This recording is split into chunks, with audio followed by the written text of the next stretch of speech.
عشاء کی نماز کا وقت کب تک رہتا ہے؟ یہ بھی خصوصاً حنفیوں اور اہل حدیث کے درمیان بون آف کنٹینشن بنا ہوا ہے عشاء کی نماز کا.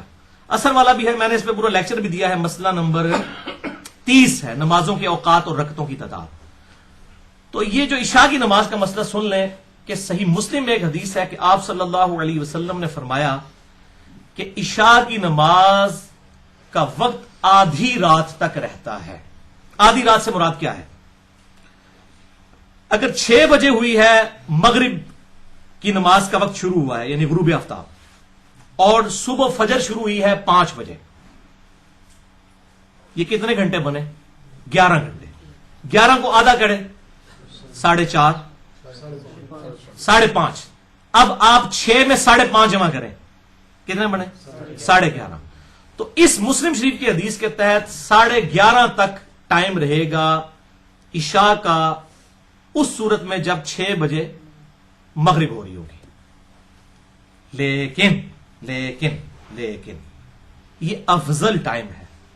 عشاء کا ٹائم فجر تک رہتا ہے. اس کے ثبوت میں یہ حدیث ہے کہ حضرت ابو ہریرہ رضی اللہ تعالیٰ عنہ، جو خود اس حدیث کے راوی ہیں، جو حدیث جامعہ ترمذی میں موجود ہے، سنن ابن ماجہ میں موجود ہے، کہ نبی صلی اللہ علیہ وسلم نے فرمایا اگر مجھے امت کی مشقت کا خیال نہ ہوتا تو میں عشاء کو تاخیر سے پڑھنے کا حکم دیتا آدھی رات تک، یا کم از کم تہائی رات تک. تہائی رات کا مطلب 11 کو 3 پہ تقسیم کریں، یا 11:30 بجے پڑھنے کا حکم دے دیتا. اور بخاری اور مسلم کی متفق علیہ حدیث ہے یہ کہ اگر مجھے امت کی تکلیف کا خیال نہ ہوتا تو میں عشاء میں تاخیر کا حکم دے دیتا ان کو.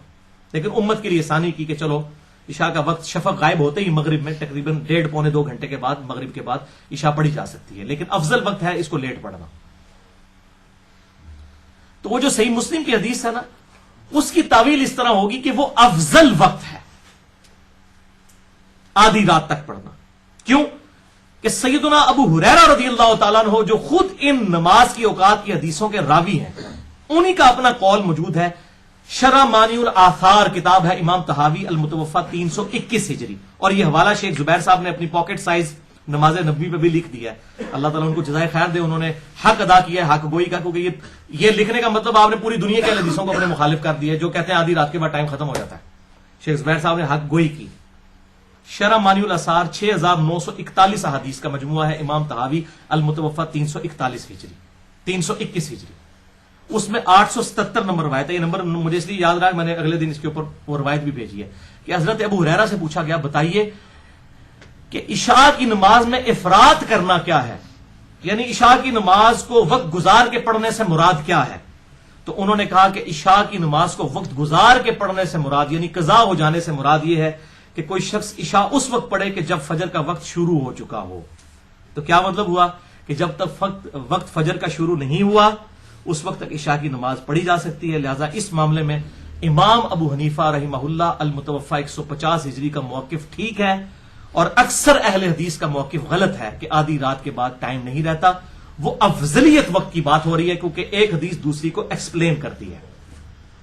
جیسا کہ چاشت کا افضل وقت کیا ہے؟ جب اونٹ کے بچے کے پاؤں جلنا شروع ہو جائیں سورج کی تپش کی روشنی کی وجہ سے. لیکن آپ سورج بلند ہوتے بھی پڑھ سکتے ہیں اشراق.